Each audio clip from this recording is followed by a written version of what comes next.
Това, което днес искаме да покажем на нашата аудитория, е, че тук в Малинова долина, и по-точно източната й част, говорим за концепции. Говорим за правиш покупки с идеята за бъдещето и това, което ще се случи с този район.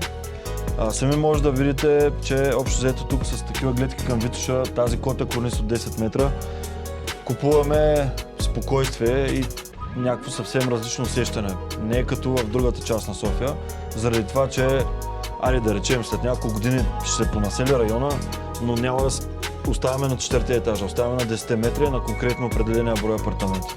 Другото супер важно нещо са отстоянията. Тук целият ПУП е регулиран и имаме едни отстояния около 20 метра между сградите.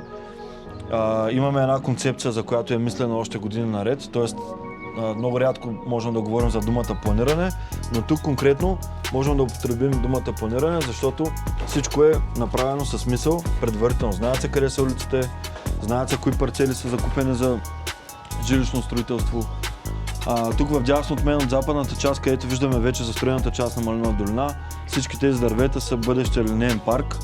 Реално защо линеен? От двете страни ще има платна, по които и тротуари, по които хората ще могат реално да обособят пространството като линеен парк и също време ще бъде част от зелените коридори, за които Спаси София не малко са говорили, но това вече е концепция за по-далечното бъдеще. По-скоро тук това, което искахме да покажем, е, че апартаментите са с много готини покривни тераси, които могат да бъдат усвоени по различни начини, барбекю зони и така нататък.